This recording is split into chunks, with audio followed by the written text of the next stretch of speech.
Hola, ¿cómo estamos? ¿Cómo estamos? Bueno, me alegro. Nosotros anoche llegamos acá a vuestro país y vengo acompañado, quiero presentarles a los que me han acompañado, así que están allí atrás, de Uruguay. Yo pastoreo una iglesia en la ciudad de... por atrás. Entraron por atrás. Eso es falta. Me han acompañado dos jóvenes. Rubén Yaravide, ponte de pie, Rubén. Desenvuelta ahí para que lo vean, si no lo hago pasar.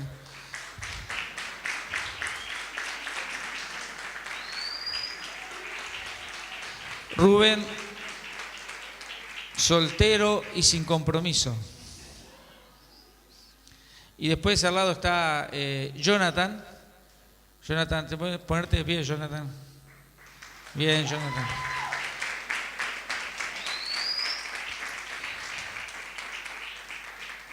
Ese no es soltero, es casado con mi hija, así que es mi yerno.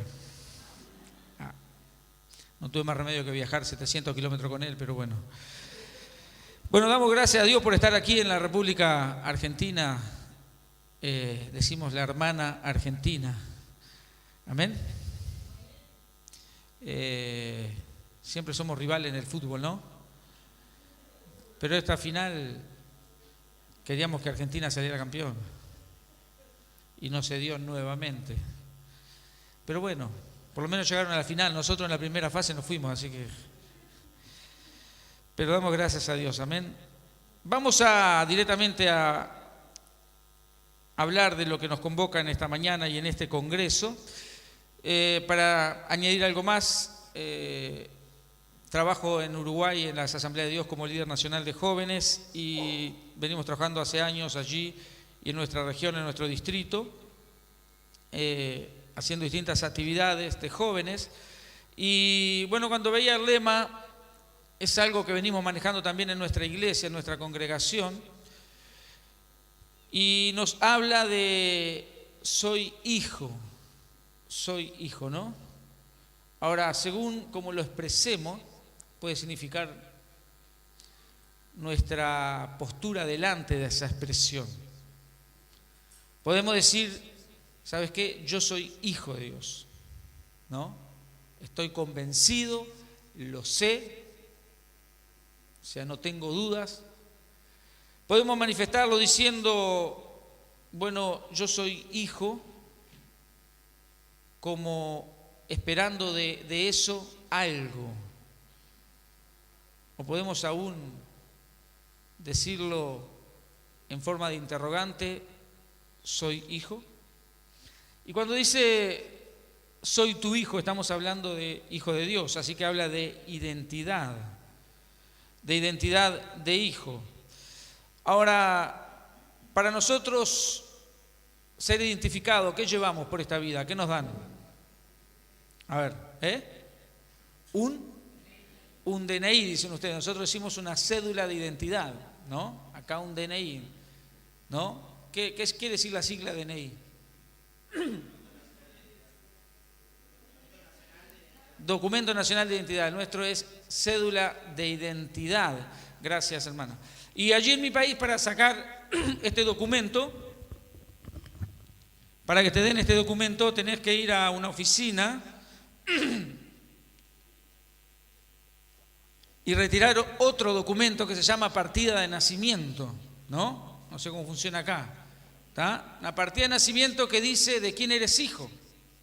Yo voy allá, retiro una partida de nacimiento y esa dice, bueno, que don Helio Pereira Pintos y doña Blanca de León Veiga en tal fecha tuvieron un hijo al cual le han llamado Armando y lleva el apellido de Pereira de León.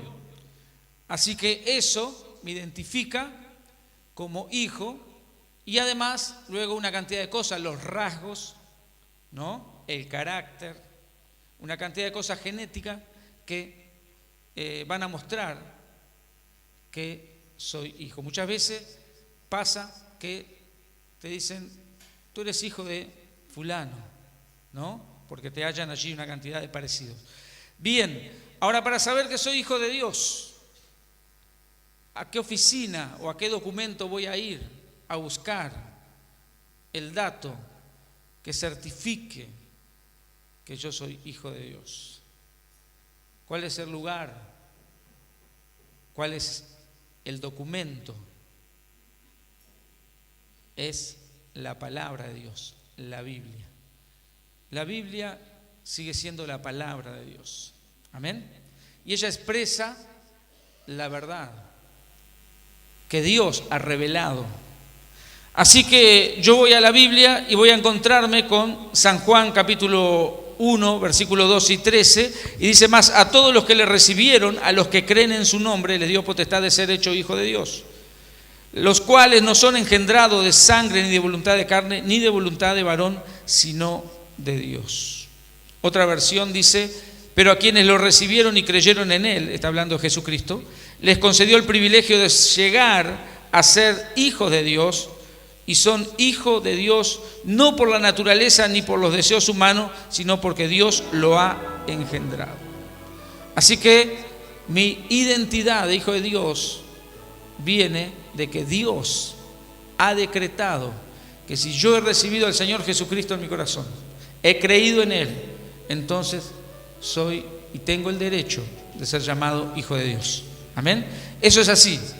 Bien, así que tenemos una certeza de identidad. Ahora sé quién soy, pero ¿cómo sucede esto? ¿Cómo sucede esto? Bueno, es por la fe, porque creo y porque le recibo. Este es el ABC del Evangelio, damos lo básico, ¿no? Entonces, sabemos por la palabra que soy hijo de Dios. Ahora, Romanos 8:14 dice que los que son guiados por el Espíritu, estos son hijos de Dios. Va un poco más allá. Fíjese esa versión que leí, Dios habla hoy, dice: pero a quienes le recibieron, creyeron en Él, les concedió el privilegio de llegar a ser hijos de Dios. Y luego Romano dice: los que son guiados por el Espíritu, estos son hijos de Dios. Entonces he estado conversando con los pastores, con Alejandro también, que nos está alojando allí, compartiendo un poco por qué este lema, por qué esto, y es algo que Dios está haciendo en distintos lugares. Dios está levantando a su iglesia, y en medio de la juventud también, personas que no quieren conformarse a vivir una vida de religión, sino a vivir una vida de realidad cristiana en medio de esta generación. Y para eso se necesita identidad. Y para eso se necesita un encuentro personal con Dios. No basta con creer, no basta con asistir a una iglesia. Mire, hay mucha gente en nuestras iglesias evangélicas, pero no todos tienen la convicción de ser hijo de Dios, sino que es bueno ir a la iglesia, creo en Dios, pero hasta que no tienes un encuentro que marque tu vida y que cambie el curso de tus planes, dejando tus planes egoístas y personales y permitiendo que Dios ponga sus planes en tu vida. Y déjame decirte, siempre son mucho mejor los planes de Dios que los de uno.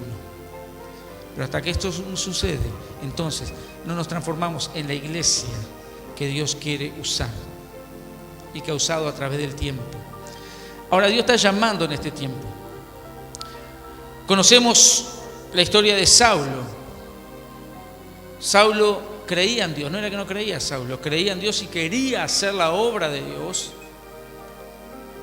Y él estaba convencido que estaba haciendo la obra de Dios, persiguiendo a los creyentes y metiéndolos presos allí. Y aún cuando mataron a Esteban, él estaba allí, consintió en la muerte de Esteban, dice la Biblia. Los que apedrearon a Esteban pusieron la ropa a cuidar, dice allí al lado del joven Saulo.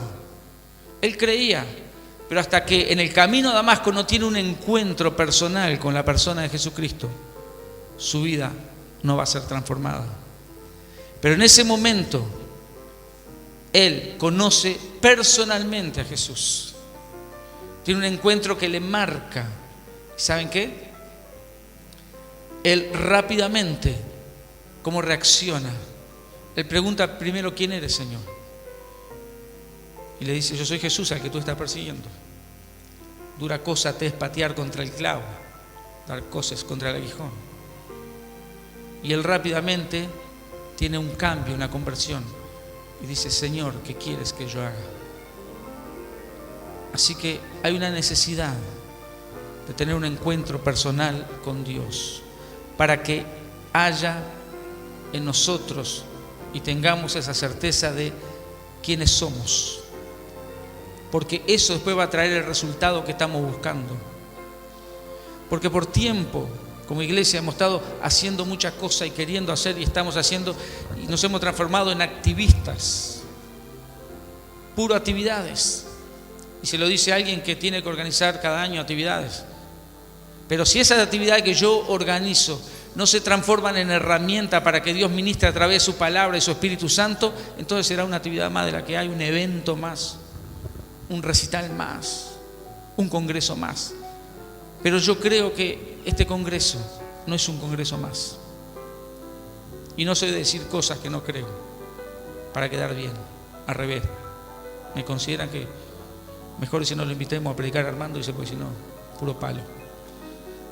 Pero creo que esto está en el corazón de Dios, porque en distintos lugares Dios está levantando una generación que no se conforma a hacer cultos y recitales y eventos, sino que quieren realmente impactar a la gente. Porque el propósito de todo lo que hacemos tiene que ser la salvación de las personas. Desde un culto en mi iglesia de oración, o de una reunión de mujeres, o un culto de jóvenes, no es solo para que los jóvenes vengan y se sientan bien y no se vayan al mundo, no. Tiene que pasar algo, donde los jóvenes que llegan allí, sus vidas son transformadas por el poder de la palabra y del Espíritu Santo. Pero para eso los que tenemos la responsabilidad tenemos que estar convencidos. Y el Espíritu Santo es el que trae convencimiento. Y vamos a ir más adelante sobre eso.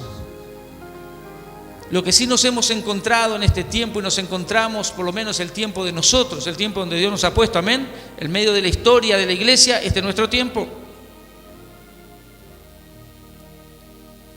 Tendríamos que decirle al que está al lado: este es tu tiempo. Ahí está, es nuestro tiempo.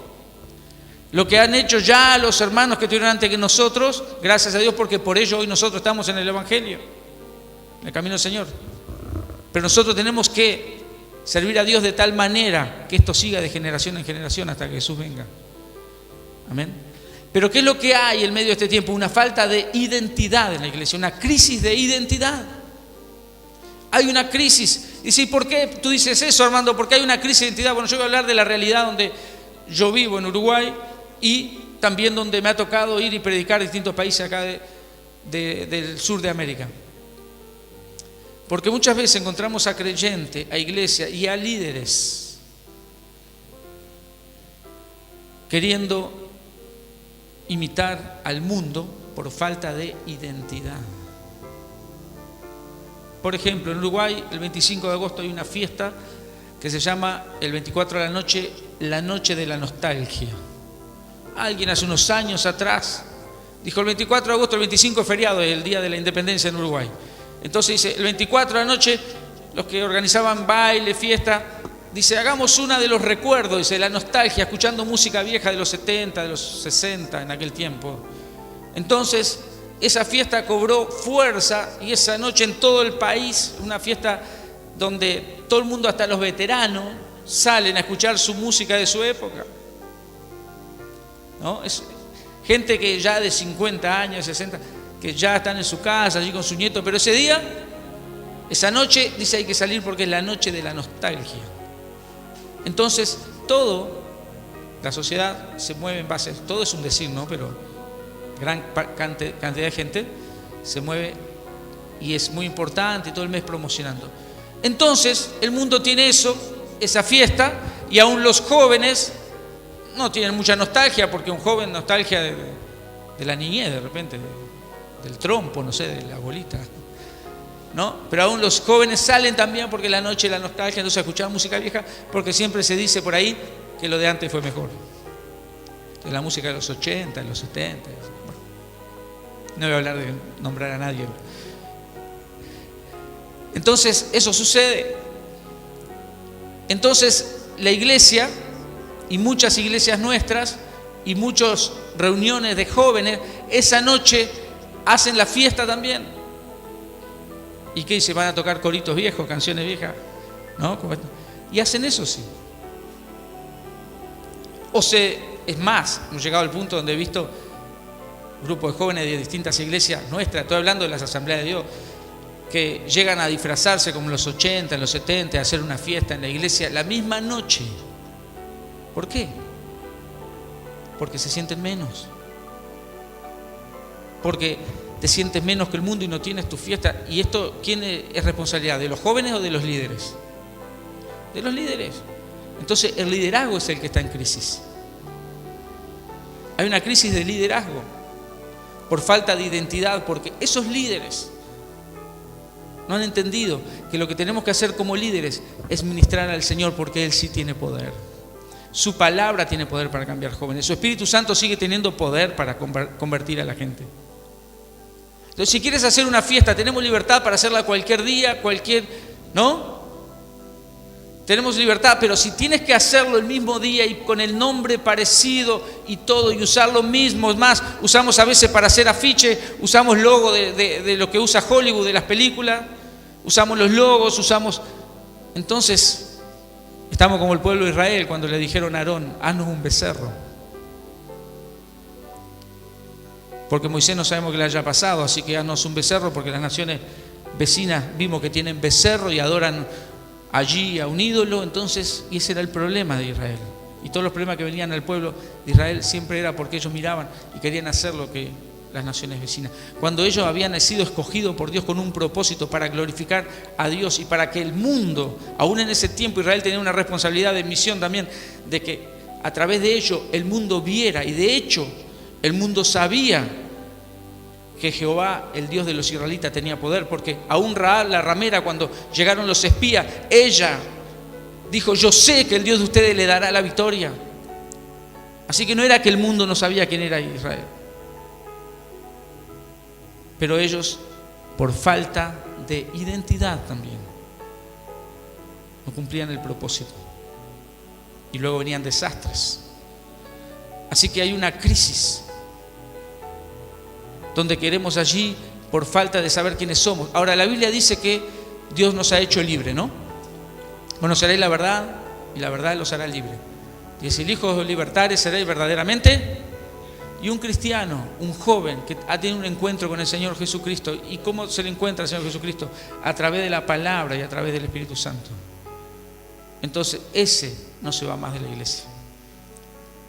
En un culto de joven tú predicas la palabra. Si lo haces con más o menos dinámica, si lo haces más juvenil, menos juvenil, ese no es el asunto. La forma no es el asunto. A veces revisamos la forma y dice, ¿no será que no estamos ganando gente por la forma? Y olvidamos que el poder está en la palabra y en el Espíritu Santo. No es la forma. Yo no critico la forma. Algunos empiezan a debatir y ya se arma un bando de allá y un bando de acá. No, porque aquellos son muy conservadores, estos son muy liberales, porque no usan corbata, porque saltan, porque no saltan. Y ese no es el asunto. El asunto es cuando sacamos la confianza de lo que Dios nos ha dado, que es su palabra, y pensamos de que tenemos que modificar la forma para ganar. No hay problema con la forma. Dios da la estrategia a cada uno para el lugar, para la zona mía. Yo he andado por ahí los cultos, a veces he estado en culto que yo no haría en mi iglesia, y otros van a mi iglesia y dicen, no voy a la iglesia de Armando porque el domingo empiezan a cantar a libertad en la casa de Dios y toda la congregación, los veteranos, los jóvenes, todo. Y sí pasa. Así que algunos allá en Uruguay dicen, no, Armando es muy liberal, mejor no vamos allá a la iglesia porque saltan. Pero después hay otros que dicen, no, Armando no vamos porque es muy conservador. No, porque Armando es muy de la palabra, dice. Entonces no es que uno sea o no sea, es conforme a lo que Dios dice en su palabra. A Dios no se le adora como yo pienso, como tú piensas, se le adora como Él dice que se le adore, en espíritu y en verdad. Amén.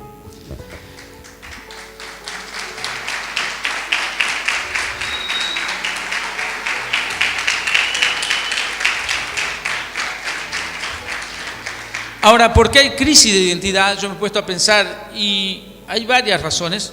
Una es falta de un nuevo nacimiento. Porque Nicodemo tenía toda la religión y conocía la doctrina y todo. Sin embargo, Jesús le dijo, es necesario que nazca de nuevo.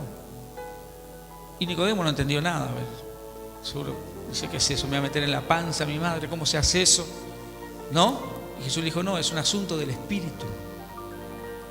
Es un asunto que lo hace Dios, pero tiene que ver con la determinación, con la decisión de uno. Eso lo hace Dios, pero ¿qué es lo que Dios necesita de nosotros? Es una determinación. ¿Recuerdan el tiempo de Elías? Conocemos el pasaje en la época del rey Acab. Una crisis espiritual terrible donde la reina sentaba a su mesa a los profetas falsos y los profetas de Jehová eran perseguidos. Estamos hablando que el gobierno era teocrático, donde los reyes tenían que cuidar por la sanidad espiritual del pueblo. Sin embargo, era idolatría lo que había. ¿Recuerdan? Y dice que Elías allí convoca al pueblo, conocemos la historia, y convoca y desafía a los profetas falsos.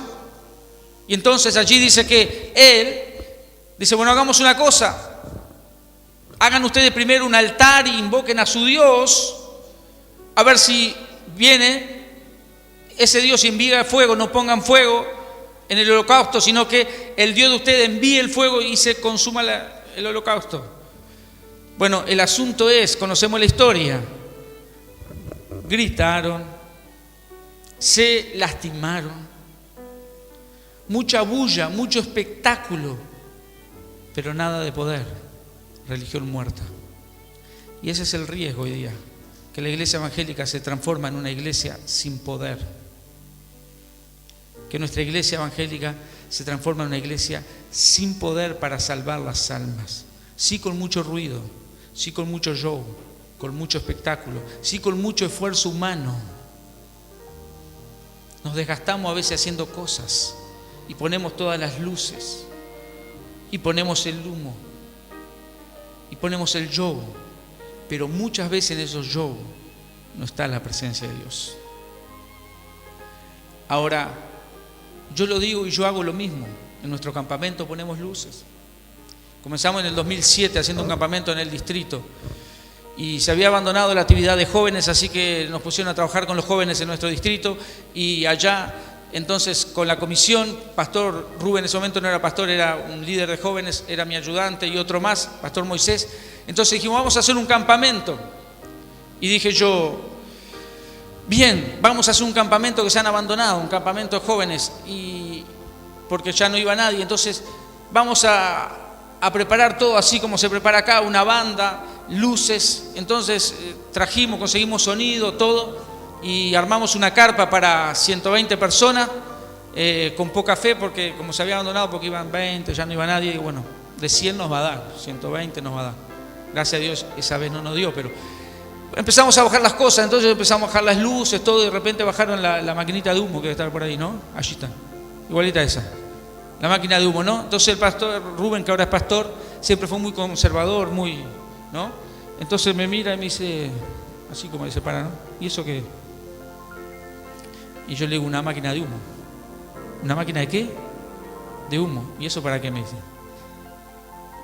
Y lo que sabemos que ponemos humo, ¿para qué es el humo, no? En el escenario, el humo se larga para que las luces se marquen, se dibujen, y es una decoración. ¿Ah? No es más que eso, una decoración. Pero nunca se lo dije, porque si no, no iba a caer. Pero me vi tentado a decirle esto. A decir, ¿sabes qué? La trajimos porque yo leí en la Biblia que una vez la casa del Señor se llenó de la gloria de Él y toda la casa se llenó de humo. Y si por las dudas no se llena de la gloria de Dios, prendemos la maquinita. Es tragicómico, porque a veces confiamos en todo eso, y eso son instrumentos. Y las luces es una decoración, como cuando se ponía cortinas, ahora se usa más luces y todo eso. Es una decoración y tiene que quedar en eso. Pero a veces decimos, no, hagamos el show con todo. Y Dios nos ha bendecido a los evangélicos, podemos contar con el mejor sonido, con las mejores luces, al igual que el mundo, pero nosotros no competimos con el mundo. El mundo necesita de nosotros. Ellos pueden tener todas las luces, pero no tienen vida. Por eso los jóvenes se drogan. No se drogan porque están contentos. No van a la fiesta porque están contentos, es porque están vacíos. No bailan cumbia porque están contentos, es porque están vacíos. No se suicidan porque están contentos. Y todo esto está pasando en vuestro país, en mi país. Pero es el tiempo de la iglesia. Pero es el tiempo de la iglesia con identidad. Si nosotros entonces estamos mirando al mundo y sintiéndonos menos que el mundo, estamos en el horno. Necesitamos tener convicción. Y mi hermano, un joven convencido, entregado al Señor, lleno del Espíritu Santo, entonces se transforma en la iglesia del Señor Jesucristo fuera del templo. Porque se escucha hablar, y van a escuchar hablar ustedes, del mensaje de la iglesia, sacar la iglesia fuera del templo.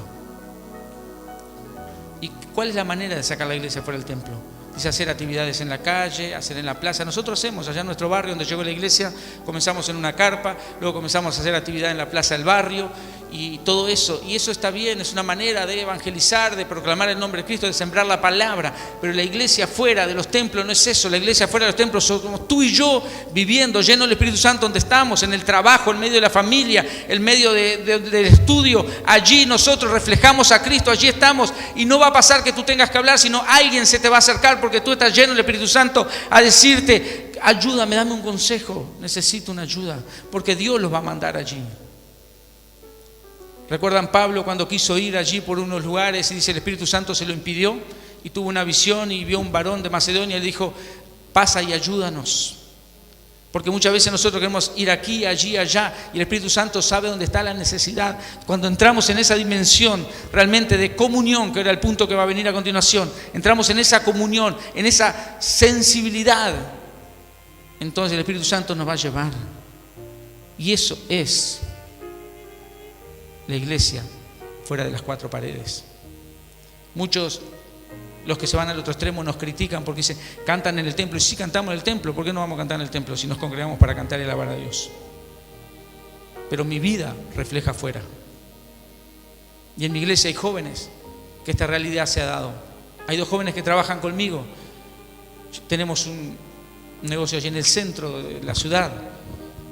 Y yo he visto esto, pero yo he observado como en toda la cuadra allí, ellos han ido ayudando, la gente le ha ido a buscar ayudar, a buscar a ellos en busca de ayuda, y han terminado entregando una cantidad de personas a Cristo. Ellos nunca salieron allí con la Biblia, vengo a hablarle de Jesús, sino que trabajaron allí, la vecindad lo conoció, cuando tenían un problema lo iban a buscar, y aunque son jovencitos entregaron ancianos a Cristo, entregaron a personas a Cristo allí. Eso es la iglesia. Pero si tú no tienes una identidad, si tú no estás lleno del Espíritu Santo, entonces vas a salir a repartir folletos porque te dicen que hay que salir a repartir folletos. Y está bien que lo hagamos, pero dejamos el folleto y luego nos vamos. ¿Por qué? Y hacemos muchas cosas, y hay que hacer esto, hay que hacer lo otro, hay que hacer lo otro. Pero Dios sabe dónde está la necesidad. Y Dios usa a aquellos que realmente tienen una vida de comunión. Falta de un nuevo nacimiento por falta de fe, falta de intimidad, que es lo que estábamos hablando. Falta de intimidad con Dios. Mi vida fue marcada en la intimidad. Yo volví al Señor. Mis padres eran pastores. Hoy están con el Señor los dos. Estuve apartado del Señor, volví al Señor. Él me perdona.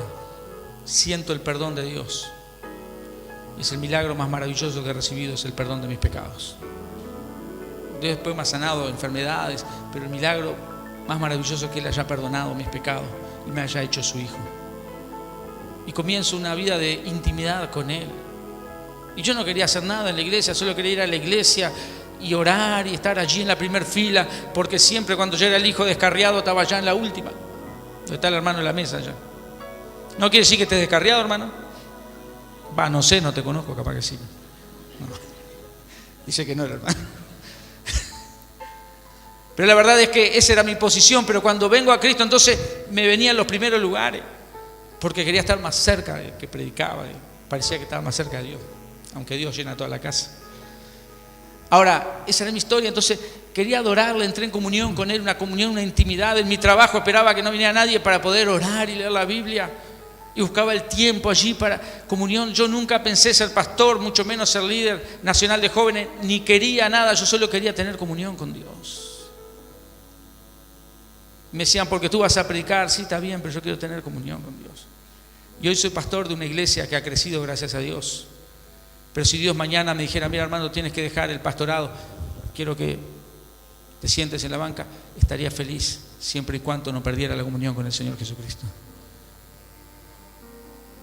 Entonces la intimidad con Dios. Porque David va a aparecer allí, en la escena donde el pueblo de Israel enfrentaba a los filisteos y Goliat aparecía cada día, y va a aparecer en esa escena con esa convicción y esa fe, porque tenía intimidad con Dios.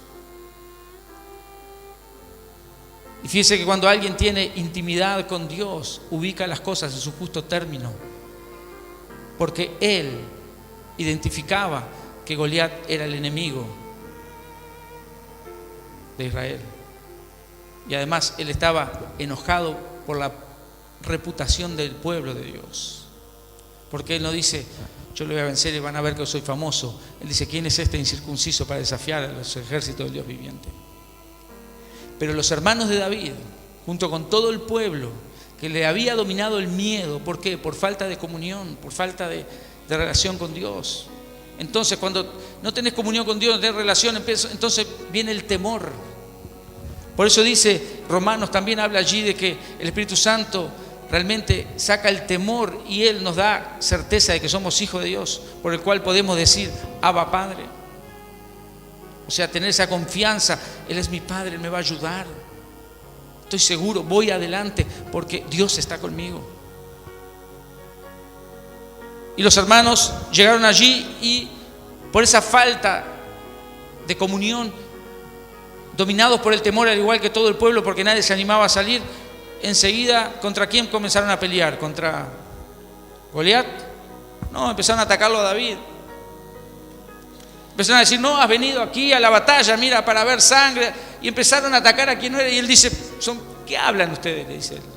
Son meras palabras, o sea, ¿qué están hablando? Están confundiendo. Y así a veces la iglesia comenzamos a pelearnos entre nosotros por falta de comunión y perdemos de vista quién es el enemigo.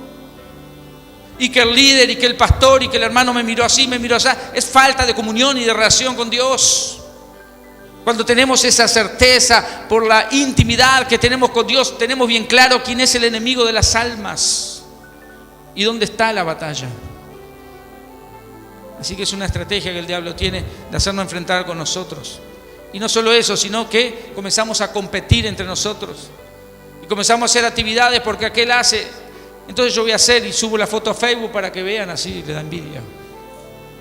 Y sabe que si tenés mucho me gusta, pues alegrado. Si tenés poco me gusta, porque estás matando la envidia. Ya te pones me gusta.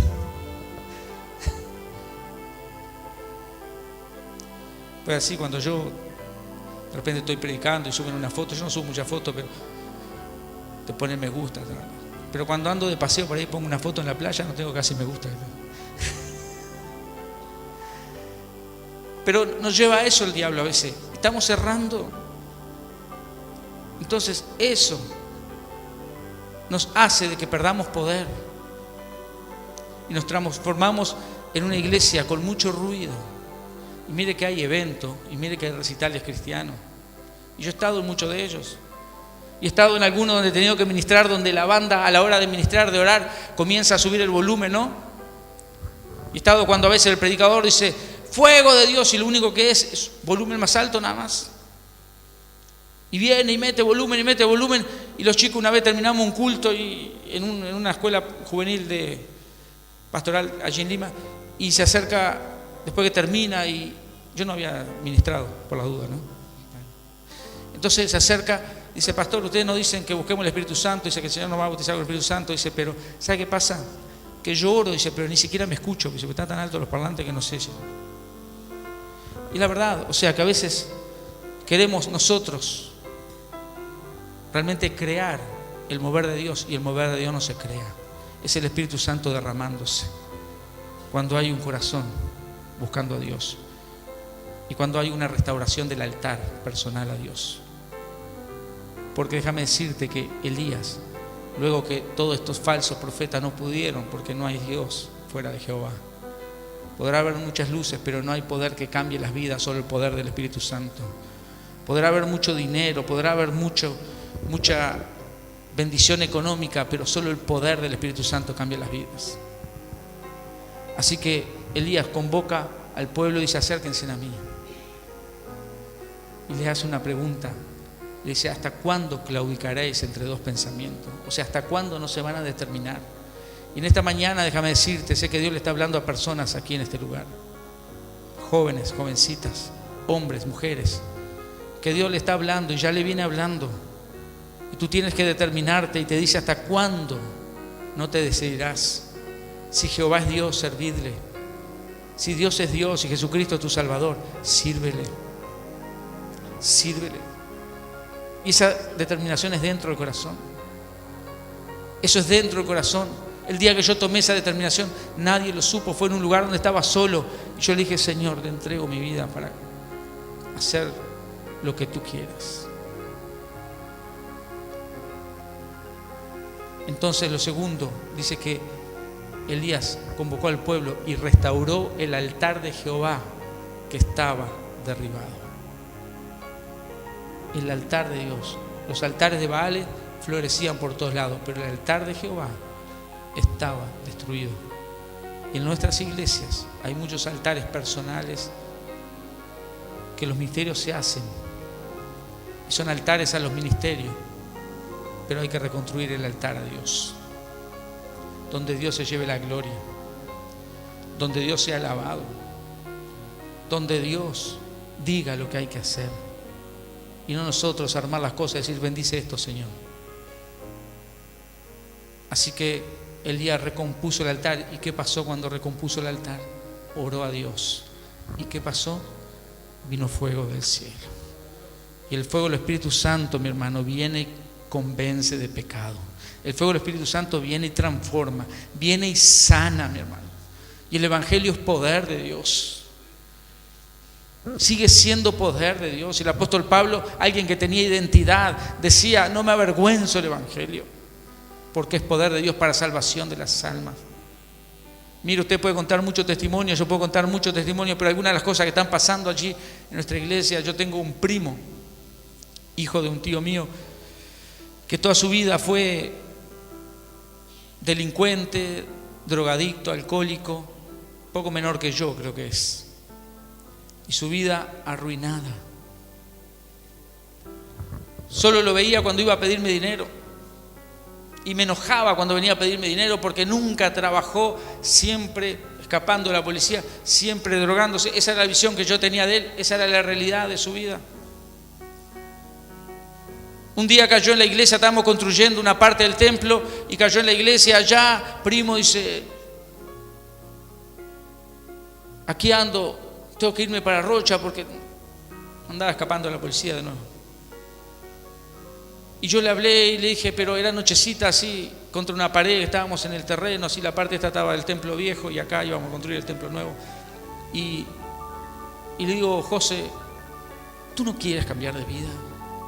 ¿Tú no quieres una vida distinta? Y él me dice: ¿tú qué crees, primo? Claro que quiero, pero no puedo. Yo le dije: pero hay alguien que puede darte una vida nueva, y es Jesucristo. Y le hablé de Jesús y dije: ¿quieres recibir a Jesús en tu corazón? Sí, quiero. ¿Quiere hacer conmigo la oración? La sencillita que conocemos y que hacemos siempre. Hicimos la oración. Terminamos de hacer la oración. Me dice: primo, ¿tenés 50 pesos? Dice.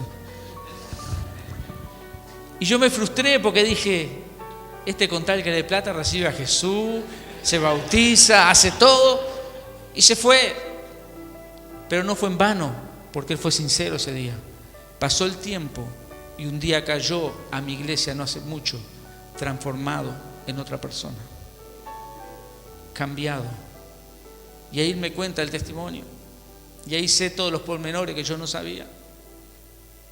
Y hace poco dijo: porque alguien oró por mí, allá afuera era oscuro, ni se acordaba que había sido yo, si estaría pasado ese día, ¿no? Dice: y a partir de ese día Dice, yo vivía bajo una palmera por 2 años cerca del cementerio de Maldonado, me tapaba con unos cartones, era una rata, solo me faltaba que me creciera la cola para ser una rata. Y tenía por qué ser así, porque cuando ellos son como 7 hermanos, nosotros somos 8 hermanos, cuando ellos eran chiquitos, la madre se fue y los abandonó y los dejó con el padre. Y él me decía, y yo iba a la casa de tuya, primo, dice, y veía a tu madre hacerte la leche. Dice, mi madre no estaba para eso. Entonces, todo el problema del pecado en el mundo, todos los problemas que trae, así que tenía con qué ser un rebelde, un renegado. Pero pasó algo. En un momento andaba escapando con la policía con un revólver, se pega un tiro en un pie, dice, porque estaba por arreglar cuenta con otro. Y lo llevaron al hospital, pero se escapó del hospital porque ahí iba a venir la policía, así que se quedó ahí, el pie se le infectó, se le estaba por perder el pie, dice, y no sabía lo que hacer, entonces lo mandaron a remar. Acá funciona remar, sí, esto que ayudan a los adictos y todo eso. Lo mandaron a un lugar de remar allá, dice, y fui allá, dice, allá no me curaron ni nada, nadie me curó, dice, si remar no es para curar pie ni para curar heridas. Dice, pero me mandaban a orar, dice, y a buscar a Dios, y a humillarme delante de Dios. Y ahí tuve un encuentro con Dios. Ahí tiene un encuentro con Dios. Y lo primero que sucede, que me cuenta él, que él siente, y no tenía teología ni nada en su vida, es que tiene que perdonar a la madre. Eso no lo hacen los psicólogos, no lo hacen los psiquiatras, eso lo hace el poder del Espíritu Santo. El perdón a la madre, él queda libre. Y segundo que él siente es que tiene que buscar a la madre y pedirle perdón por ser un mal hijo. Eso solo hace el Espíritu Santo de Dios. Y yo entendía que cuando hiciera eso mi vida iba a despegar. Así que mandó buscar a la madre. Dice, llevaron a mi madre, mi hermana, dice, le pedí perdón. Dice, ella no entendió nada, dice, pero yo quedé libre. Entonces quedó libre de su pasado que lo ataba a una nueva vida en libertad en Cristo. Y ahí sigue contando sus bendiciones y ya está en la iglesia. Y como ese, muchos testimonios más. Un joven que llegó hace poquito a la iglesia, Emiliano, y él luego me cuenta el testimonio también, después de varios días de verlo. Me siento allí con él y me empieza a contar el testimonio y yo me maravillaba y glorificaba a Dios porque ese es el poder de Dios.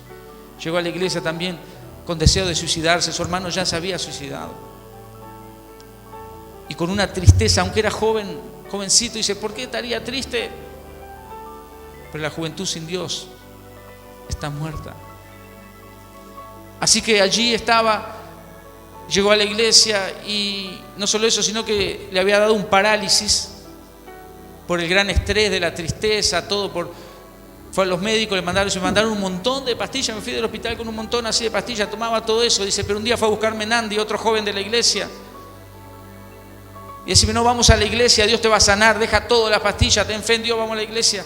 Y viene a la iglesia, un culto de jóvenes, y se sienta por allá atrás. Y Cecilia, una joven de la iglesia, va y le dice a Johnny, líder de jóvenes, anda y ora por ese joven. ¿Quién se lo reveló? El Espíritu Santo. Y Johnny fue y dice, sí, quiero orar por ti, que sí, tengo paralizada la cara. Ya había recibido a Jesús. Y Johnny ora por él. Y todo esto me cuentan después. Entonces después viene al otro culto, dice, ¿qué pasó? Y estaba sano. Dios lo sanó. Pero lo más maravilloso, dice que no fue eso, sino que después quedándose en el culto, la tristeza todavía no se le iba. Pero en un momento del culto, dice, en un coro que Dios lo tocó, le estaban cantando un coro, dice, una canción. Dice, y fui libre. Dice, comencé a llorar, fui quebrantado, dice, fue la tristeza. Es un muchacho lleno de alegría, te abraza. Entonces, y yo por curiosidad dije, ¿qué coro, no? Vengo a tus pies, no sé, alguno de su adoración. No era uno de alabanza, era ese de, ¿cómo se llama? El de Goliat. No hay nada imposible para Dios. Así que el Espíritu Santo usa como quiera. A veces pensamos que los de adoración van a quebrantar a la gente. Sin embargo, es el poder del Espíritu Santo que quebranta a la gente. Amén. No es la música son instrumentos. A veces ponemos la confianza en la música. Si no tenemos grupo de alabanza parece que nos falta algo. Si no tenemos, para ministrar y ora. Y voy terminando porque se me acaba el tiempo. Mañana creo que tengo otro rato con ustedes. Cuando Elías clama a Dios, Dios envía fuego del cielo. Fíjense qué importante. Jesús le dice a los discípulos: no se vayan de Jerusalén. Ellos habían estado 3 años por lo menos con él. Habían recibido la instrucción directamente de Jesús. Habían ya hecho ministerio práctico con Jesús. Habían visto milagros. Sin embargo, Jesús le dice: no se vayan de Jerusalén hasta que venga sobre vosotros el Espíritu Santo. Y me seréis testigos luego. Recibiréis poder cuando haya venido sobre vosotros. Y yo me imagino todos esos días ahí orando y algunos diciendo, porque como 500 fueron los que lo vieron ascender al cielo, pero cuando vino el derramamiento del Espíritu Santo dice que había unos 120. Así que esos días algunos dirían: muchachos, ya oramos bastante, vamos a salir a predicar a la calle, vamos a hacer evangelismo personal, vamos a armar ahí afuera una campaña. Pero me imagino otro allí diciendo: no, muchachos, esperen, tranquilos. Jesús dijo: no salgamos hasta que venga sobre nosotros el Espíritu Santo. Y eso es lo que más cuesta a la iglesia, obedecer la palabra de Dios, para que pasen las cosas de Dios. Entonces nosotros somos haciendo cosas y nos transformamos en una religión que aún la gente mismo luego dice: no hay poder. Pero siempre está la iglesia de Jesús que tiene poder. A través de la historia existe la iglesia de Jesús. Entonces, cuando viene el Espíritu Santo, entonces se paran. Y aquellos discípulos que hacía poquito tiempo estaban llenos de temor, con la puerta cerrada porque habían matado a su maestro y pensaban que vendrían por ellos. Aquellos discípulos que se habían desanimado y habían vuelto a pescar, algunos habían vuelto a pescar allí, ahora se ponían en pie llenos del Espíritu Santo y hablaban la palabra de Dios. Y habían muchas conversiones. Somos pentecostales, hermano. Aunque la Iglesia Universal nos haya quitado el título, la Iglesia de Dios es amor, somos pentecostales, creemos en el bautismo del Espíritu Santo. Creemos en el poder de la palabra. Así que, mi hermano, somos la iglesia del Señor. Dios sigue actuando a través de su iglesia. ¿Cómo van a ver a Jesús? La chica que dirigía los coros lo dijo, ¿no? ¿Cómo van a ver a Jesús? A través de nuestras vidas. Jesús no está ahora en la tierra, pero está la iglesia. Y dice: ¿porque somos perfectos? No, porque el Señor está en nosotros. Su Espíritu Santo está en nosotros. Así que lo último, y termino, es muchas veces por lo cual hay falta de identidad en los creyentes, es por rebeldía. Conocemos la historia del hijo pródigo. Y el hijo pródigo, recuerden, era hijo, pero se fue de casa del padre. ¿Por qué? Por rebeldía. Porque dijo: está bien, pero yo quiero vivir mi vida. Yo quiero vivir mi vida con lo que me toca, con lo que es mío. O sea que estaba en su egoísmo y dijo: voy a ser feliz. Y se fue y malgastó todo y terminó arruinado. Y no le duró la felicidad hasta que volvió en sí y dijo: en la casa de mi padre y todo, volveré, quizás me perdone, quizás me ponga como uno de los jornaleros. Y lo más maravilloso, jóvenes y hermanos, es que el Padre le estaba esperando. Y se muestra el corazón de Dios. Dios nos ama. Y si nosotros nos ponemos rebeldes, los que perdemos somos nosotros. Dios está ahí esperando. Y cuando le vio venir, no lo esperó cruzado de brazos diciendo: ah, viniste con el caballo cansado. Ah, mira cómo venía hecho pedazo. Dios no es así. Dios se adelantó, le abrazó. Cuando uno comienza a caminar hacia Dios, o un día se levanta y dice: voy a orar a Dios, voy a buscarle a Dios, no es que tenés que hacer mucho sacrificio, orar mucho, decir 40 Padre Nuestro, prender 30 velas, no. A ver, hacer ayuno como sacrificio, no. Dios ve la intención del corazón. Cuando tú un día te levantas y dices: Señor, voy a buscarte, te necesito. Las oraciones que cambiaron mi vida no fueron largas oraciones hechas en el templo, todas esas oraciones armadas, Padre nuestro que está en el cielo, sino que fue que en mi corazón dije, Señor, te necesito, quizás tú puedas perdonarme. Y rápidamente Dios se mueve y siente su presencia, su abrazo, su amor. Y el padre dice que a ese muchacho que volvió le puso un anillo. ¿Por qué le puso un anillo? Porque lo vistió con lo mejor, porque era su hijo, seguía siendo su hijo. Seguía siendo su hijo, no lo había borrado de la libreta de matrimonio. El otro no entendió que estaba en la casa, porque el otro dice, se fue, vivió perdidamente, porque el otro pensaba que se había divertido con lo que se fue, pero en realidad en el mundo nadie se divierte. Son placeres pasajeros que crean un gran vacío, que es el pecado, que crea un gran vacío. Pero a veces los que están en la iglesia ven que alguien se va al mundo y piensan que él se está divirtiendo y yo estoy acá. ¿Cuánto he tenido ese sentimiento? Solo yo nomás. Cuando éramos jóvenes decía, aquel está en el mundo, mira, yo estoy acá cantando corito, pensando que el otro se divierte. ¿Te pasó eso?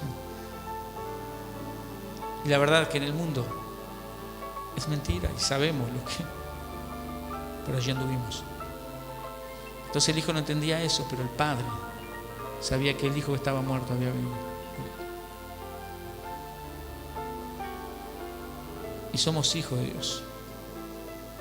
Y si tú estás en esta mañana, en este lugar, es porque Dios te ha traído a sus caminos. Pero se necesita determinación. Mi tiempo se acabó, así que solo haré una oración sencilla. Pero te invito a ponerte de pie allí donde estás.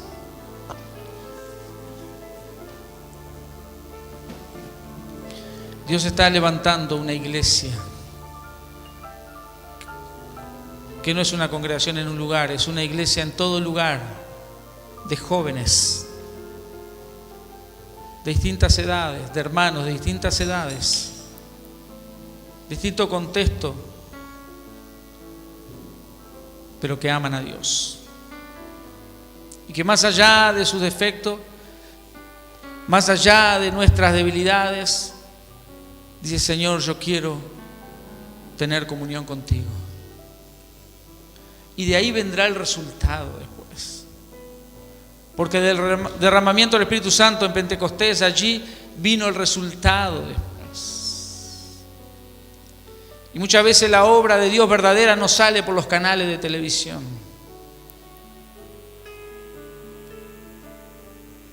Sino que la iglesia es aborrecida por el mundo. Sino Jesús miente, Jesús no miente. Y Él dice, si me aborrecieron a mí, a ustedes, muchachos, déjame decirte, le van a aborrecer.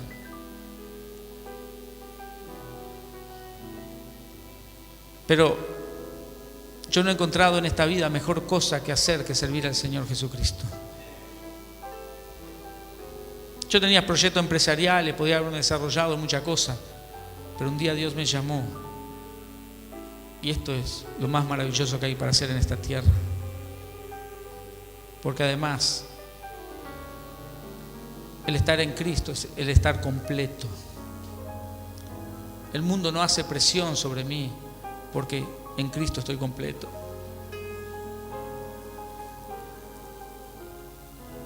No tengo que competir con nadie, porque en Jesús estoy completo. Y nuestra corona será en el cielo, cuando el Padre diga, buen siervo fiel, entra en el gozo de tu Señor. Pero en medio del tiempo que estamos en la tierra, Dios nos usa para justamente seamos una iglesia con poder salvar a las personas. Y que así como un día nosotros nos encontramos con Cristo por medio de otra persona que nos habló de Jesús, sigamos nosotros así. Aleluya.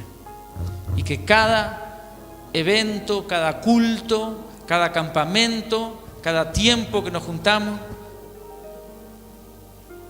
sea una oportunidad para adorar a Dios, y que eso sea una herramienta en las manos de Dios. Hay una cosa más, pero la compartiré mañana.